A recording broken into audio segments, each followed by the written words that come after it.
Se você tem menos de 60 anos, tu não deve conhecer esse cara de aparência grotesca e até um pouco engraçada. Ou talvez conheça caso você seja um apreciador de filme cult ou algo pior ainda, um nerd.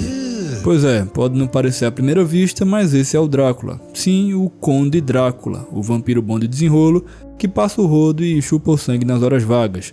Oxi, mas não era pra o Drácula ser um cara boa pinta, meio místico? O que é que esse maluco todo raquítico e anêmico tá fazendo no meu filme de vampiro?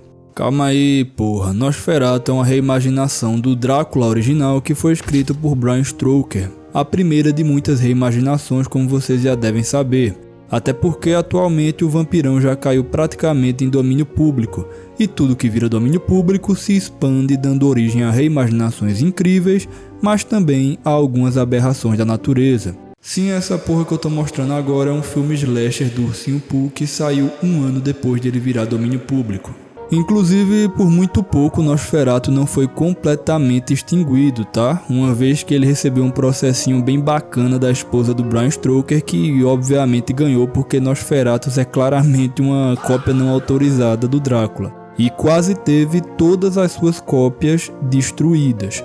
Por sorte, alguns exemplares conseguiram escapar e foram preservados até a era digital. E agora na internet, veja só que ironia, Nosferatu viverá de fato para sempre. Mas deixando a burocracia de lado, hoje eu vou dar minhas opiniões quanto aos filmes do Pássaro da Morte, com certa ênfase, eu admito, ao segundo filme meu favorito, Nosferatu, o Vampiro da Noite, de 1979. Não se esqueça de curtir o vídeo, se inscrever e comentar o que tu acha do filme de Nosferatu e se tu assistiu. Caso você tenha gostado do conteúdo, considere também ativar o sino para receber os próximos vídeos. Então ajeita teu crucifixo e prepara teu lanche com bastante alho, porque hoje eu vou te mostrar o quão horrivelmente belo pode ser Nosferatu.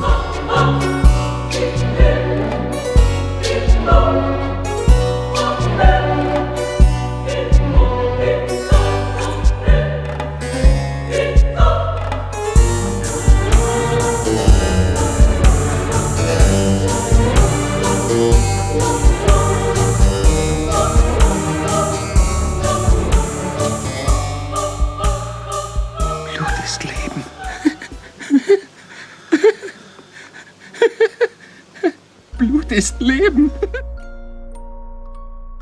Nosferatu foi lançado originalmente em 1922, teve uma segunda versão em 1979, um remaster do primeiro filme em 2023 e o remake de 2024. Sim, coisa pra caralho desse vampiro. Uma prova que o que a gente tem aqui não é simplesmente uma cópia mal feita. E é claro que durante mais de um século Nosferatu mudou, mas mudou muito. E seus 4 filmes são bruscamente diferentes entre si. Mesmo os que mais se propõem a serem como clássico, se diferem em diversos pontos. Ainda assim, Nosferatu de 1979 é pra mim a versão que mais intriga.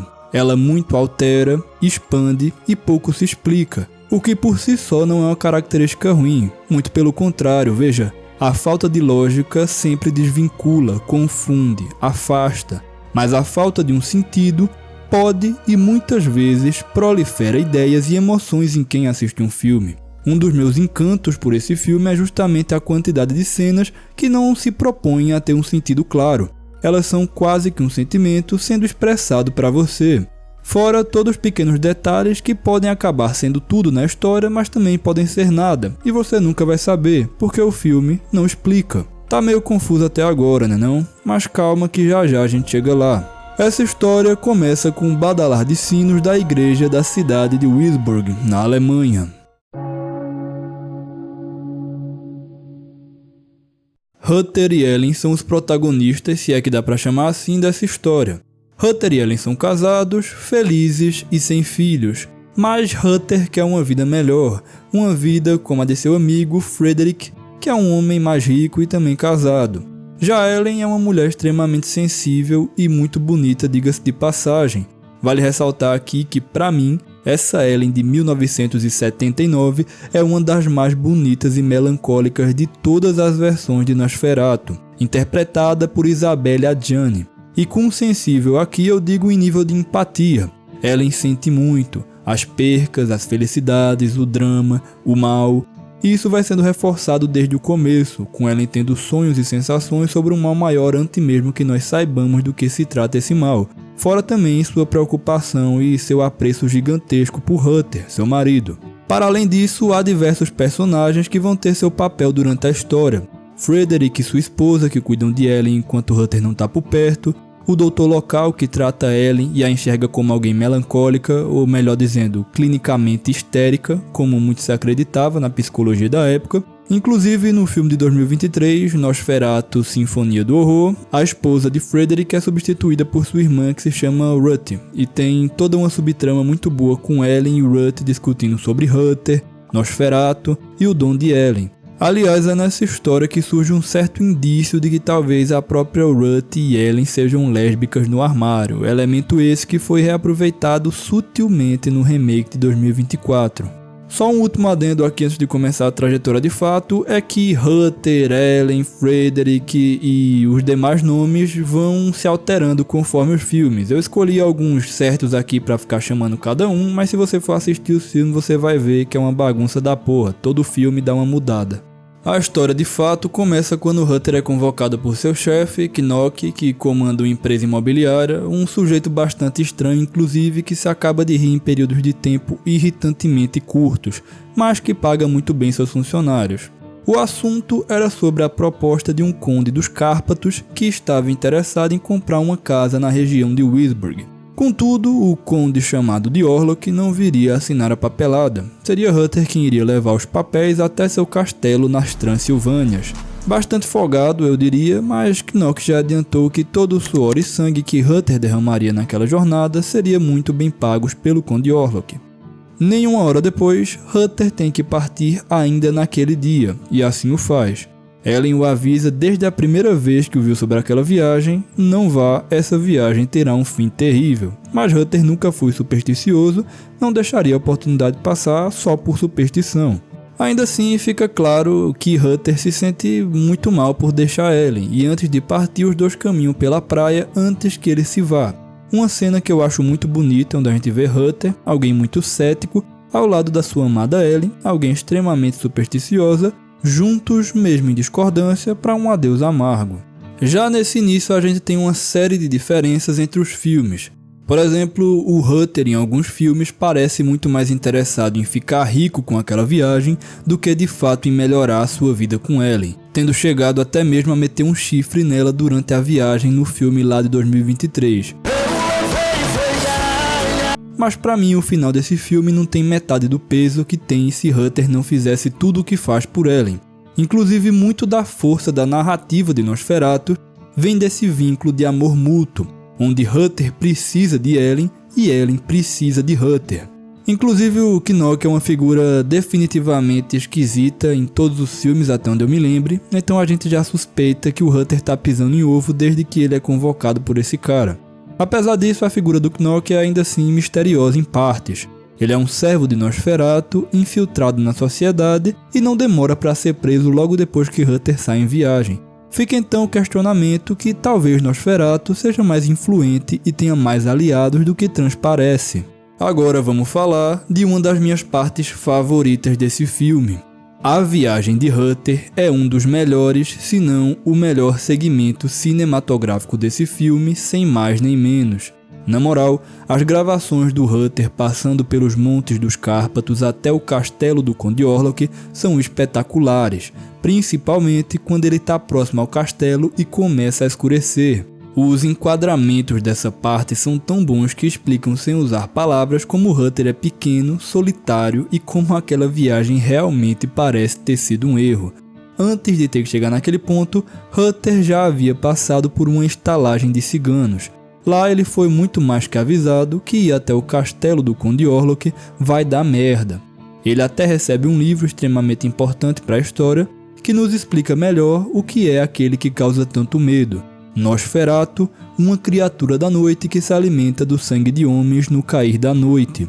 Inclusive, Hutter está a pé durante o final da sua jornada até o castelo justamente porque ninguém se dispôs a levá-lo até lá, independente do valor que Hutter pagasse. E é com pesar no coração que eu tenho que dizer que esse é um dos pontos que eu mais senti falta no remake de 2024, que é justamente esse drama que o filme de 79 passa em relação à viagem pelos Cárpatos. Essa ênfase na jornada de Ruther ser tão solitária e distante, constantemente a gente vê takes longos de Ruther cansado, pequeno, sozinho em meio àqueles cenários gigantes, coisa essa que em muito só acontece nesse filme em específico. Em todos os outros, a jornada de Ruther é bem menos explorada. Ela parece ter menos importância, servindo só como um aviso de que o tal do Conde Orlok é realmente o Nosferatu e para conectar a história. Enquanto aqui, no de 79, ela tem peso e sem ela o filme não só perderia coerência, como também muito de seu apelo. Inclusive, eu vi na internet um boato em algum lugar que se pediu para tirar essas cenas aí da viagem do Ruther, porque elas estavam comendo muito tempo e não progrediam a história, mas o diretor se negou porque elas são justamente cenas contemplativas. Elas não servem para adiantar a história, elas servem para dar o tom daquele filme. E sinceramente, que bom que elas não foram retiradas.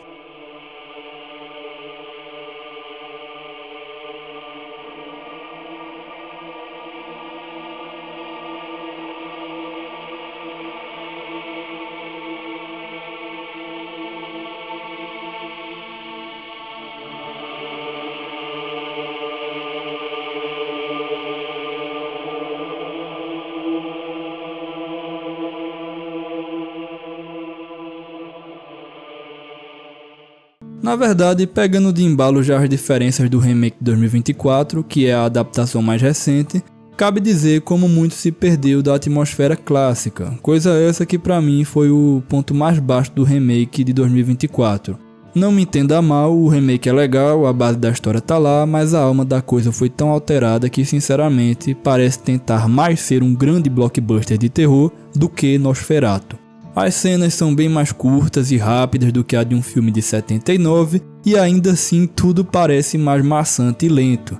Tem algumas coisas que eles adicionaram ali que é da hora, como o fato do Nosferatu daqui ser uma figura mais aristocrática e pá. Tem aquela cena lá inclusive onde ele diz que quer ser chamado de Milord, né, que são as honrarias que o nome dele lhe concede. O próprio Knock tem um desfecho mais interessante, mas em contrapartida a gente tem um Nosferatu que pende mais pro lado de uma besta demoníaca do que uma entidade ou um homem atormentado como eram os filmes mais antigos. Tanto que agora o Nosferatu ele não morde mais o pescoço, não fica mais aqueles dois dentinhos bonitinhos no pescoço, ele dá-lhe um mordidão no peito e fica lá feito um chupa-cabra se requebrando. Além também de toda aquela construção de suspense para mostrar que o Nosferatu com um Ruther se cagando de medo, para tentar fazer o Nosferatu ser aquele monstrão tenebroso, do que faz o Nosferatu ter um tom completamente diferente.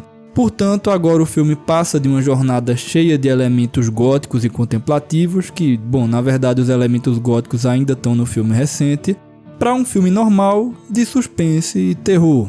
Ainda assim eu tenho que reconhecer que é uma questão de gosto e acima disso o filme é sim muito bem feito.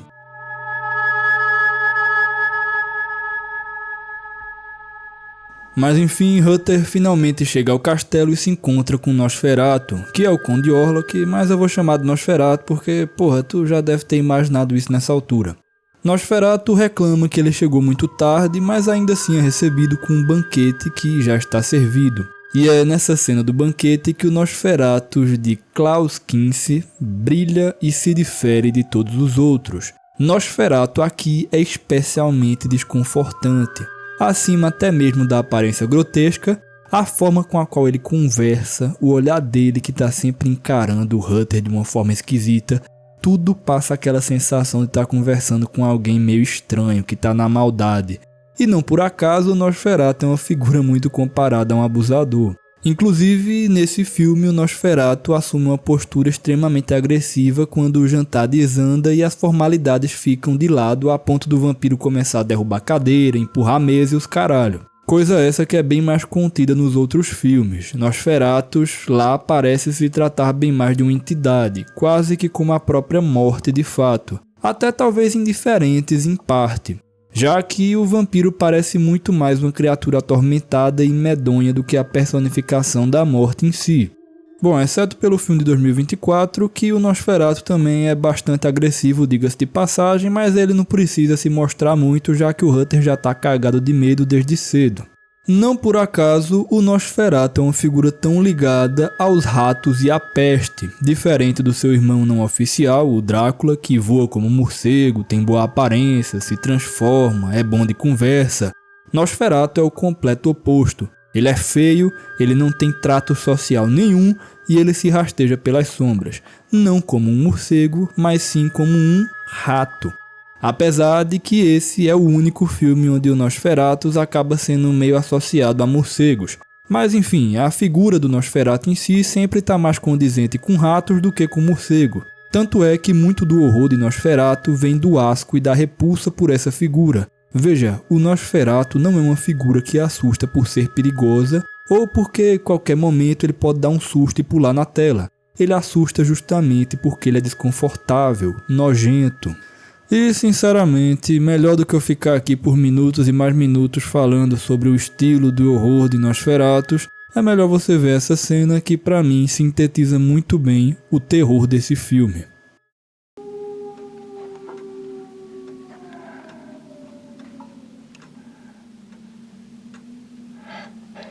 Hören Sie. Hören Sie. Die Kinder der Nacht, wie sie Musik machen.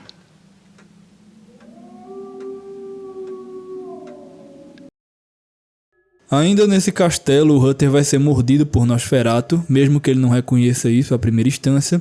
Ele vai ser obrigado a fechar o contrato com Nosferatu, já que o castelo estava totalmente trancado durante o dia e ele não conseguiu escapar depois do banquete. Nosferatu esse que adquire também uma casa em ruínas que existe na frente da casa de Hutter. O vampiro se decidiu a comprar essa residência depois que viu a foto de Ellen no medalhão que Hutter trazia consigo. Nosferatu ficou tão determinado depois de conhecer a esposa do coleguinha que nem quis saber de preço. Ou talvez tenha sido só porque Nosferatu já ia matar Hutter naquela noite mesmo. Então bota o preço que tu quiser aí que eu não vou ter que pagar. E durante essa negociação a gente vê o grande dilema de Nosferatu enquanto ele conta ali pra Hutter o quão deprimente é viver eternamente, dando uma perspectiva contrária ao que a maioria das pessoas enxergam quanto ao imaginário da imortalidade no que é, pra mim, sinceramente, outro dos melhores trechos que tem nesse filme. Zeit, das ist ein Abgrund, 1000 Nächte tief. Jahrhunderte kommen und gehen. Nicht altern können ist furchtbar. Der Tod ist nicht alles. Es gibt viel Schlimmeres. Können Sie sich vorstellen, dass man Jahrhunderte überdauert und jeden Tag dieselben Nichtigkeiten miterlebt? É por isso que eu digo que o Nosferatu nesse filme é uma das versões mais brilhantes que nós temos. Ele sofre como um homem de natureza perversa, mas ainda assim humano. E detalhe, ele sofre em especial por, acima de tudo, não ter um amor em meio à eternidade. Agora, esse é um dos eventos que acontecem em praticamente todos os filmes, onde a Ellen entra em um estado de sonambulia, enquanto tem um sonho profético do Nosferatu indo matar / se alimentar do Hutter, mas acaba sendo salva por Frederick antes que caísse da sacada enquanto sonhava. Repare que a Ellen durante esse sonho anda de forma muito parecida com o próprio Nosferatu. Não à toa, diga-se de passagem, visto que há indícios nesse e em outros filmes que de alguma forma Ellen tem ligação com Nosferatu, talvez até ligação parentesca, o que deixa todo esse drama do Nosferatu querendo comer a Ellen ainda mais estranho. O que acontece depois é que Hutter não morreu. Na verdade, ele ficou às portas da morte, mas conseguiu escapar por pouco. É então que Hutter e Nosferatu começam jornadas paralelas de volta a Wisborg. Hutter é cuidado por alguns ciganos que o encontraram desmaiado perto do castelo de Orlok, e Nosferatu embarca em um navio cargueiro que leva seus caixões pretos infestados por terras profanas que dão luz à peste, matando durante a travessia toda a tripulação do navio. E por sorte, Hutter alcança Ellen primeiro, mas ele ainda está em péssimas condições por conta do ataque. Já Nosferatu aporta na cidade e leva seu caixão até sua nova propriedade durante a noite. Talvez não tenha ficado claro porque nesse filme não tem a cena onde o Hutter encontra Nosferatu deitado num caixão durante o dia, Mas vale citar que o vampiro ele só pode repousar durante o dia onde houver terra profana, certo? Nesse caso, o caixão que ele está trazendo. É também nesse filme onde a gente tem essa cena do Nosferatu rodando a casa do Hutter durante a noite e vendo ali toda a comoção em volta dele para salvar o Hutter. O médico local, o Frederick, sua esposa e a própria Ellen temendo pela vida do corretor, enquanto Nosferatu, recolhido à mercê da escuridão, sofre solitário.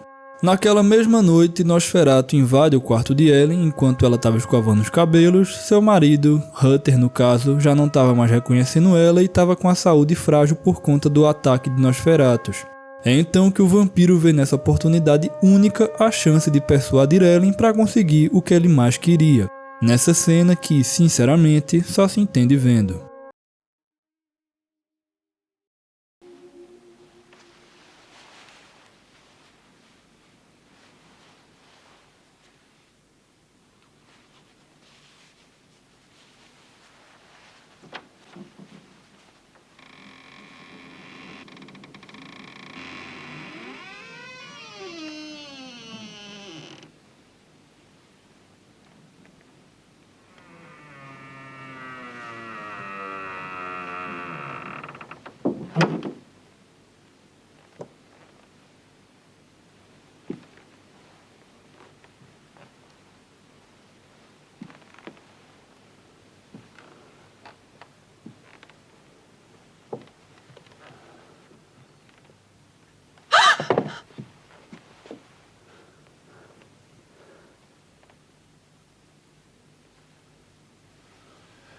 Verzeihen Sie, dass ich mich nicht angemeldet habe. Ich bin Graf Dracula. Ich weiß von Ihnen. Ich habe Jonathans Tagebuch gelesen. Er ist zugrunde gerichtet, seitdem er bei Ihnen war. Er wird nicht sterben. Doch. Der Tod ist groß. Wir sind alle die Seinen.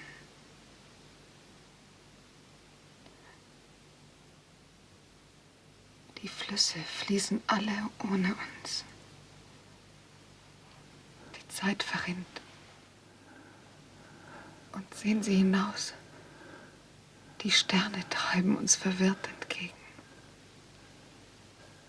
Nur der Tod ist grausam gewiss. Sterben ist Grausamkeit einer Ahnungslosen. Aber der Tod ist nicht alles. Es ist noch viel grausamer, nicht sterben zu können. Ich wünschte, ich könnte an der Liebe teilhaben, die zwischen Ihnen und Jonathan ist. Nichts auf der Welt, selbst Gott nicht, wird das antasten können. Auch wenn Jonathan mich nicht mehr erkennt, seit er zurück ist. Ich könnte alles ändern. Kommen Sie zu mir und seien Sie meine Verbündete. Das wäre die Rettung für einen Mann und für mich. Das Fehlen der Liebe, wissen Sie, es ist ein solcher Schmerz. Die Rettung kommt nur aus uns selbst.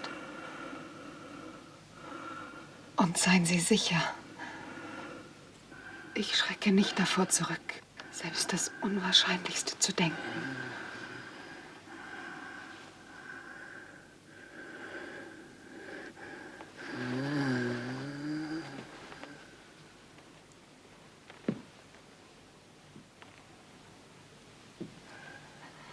Gute Nacht.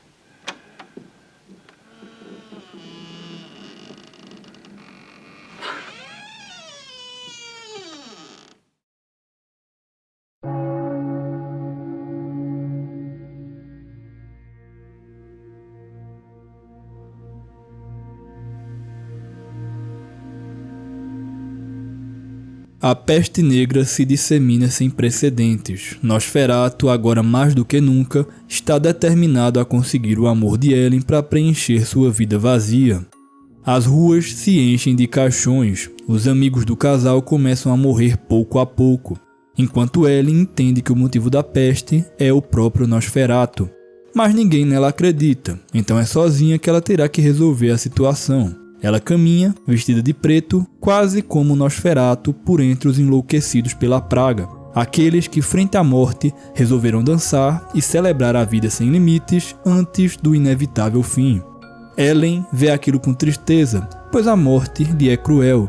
Já Nosferatu pouco se importa, pois pior do que a morte é viver para sempre sem amor algum.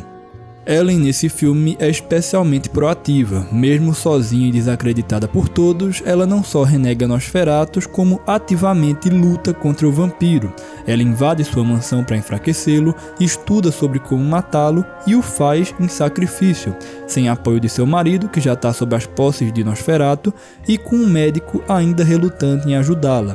Tudo que lhe sobra é a cartada final contra o mal de um homem vil e solitário. Por fim, Ellen atrai Nosferatu, que entra em seu quarto com todos aqueles elementos de sombra muito presente nas sagas de Nosferatu. Hutter, já transformado em um vampiro, repousa na sala, preso por um círculo de sal para que não possa ajudar Nosferatu. Ellen logo mostra a Nosferatus que, para além de seu sangue, ela entregará também seu corpo, e o vampiro, que já estava doido para passá-lo rodo, se debruça naquela cena desconcertante.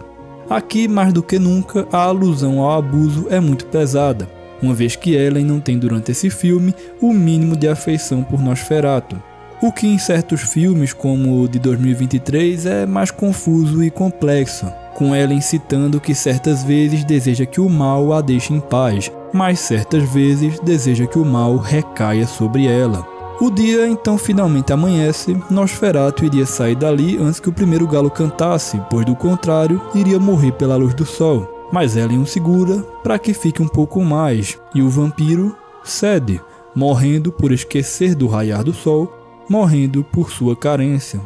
O médico vai até Ellen tarde demais e a encontra já sem vida, agora crente de que o que ela dizia era verdade. Perante o corpo de Nosferatu caído ao chão, o médico termina o serviço usando de um estaque e um martelo. Hutter, já transformado, tenta impedi-lo por serventia a Nosferatu, mas estava preso pelo círculo de sal feito por sua esposa antes de sua morte, e assim morre o vampiro da noite, Nosferatu, e junto a ele, sua terrível peste negra. Não por acaso, essa é a versão que eu mais gosto de Nosferatu. Essa é a versão sem dúvida mais trágica da história, onde no fim não existe um ganhador. O médico é preso por matar Nosferatu em uma cena que sinceramente chega a ser engraçada, onde um oficial vem prendê-lo junto a uns caras lá de colarinho, mas não há polícia para prendê-lo, não há mais prisão para ficar preso, todos estão mortos. Hutter consegue até se livrar da armadilha de sal e no fim ele tá assustadoramente idêntico ao Nosferatu. Puta que o pariu, a atuação do ator do Hutter, o Bruno Gans, e a caracterização dele com a pele pálida e os trejeitos do próprio Nosferatu ficou impecável.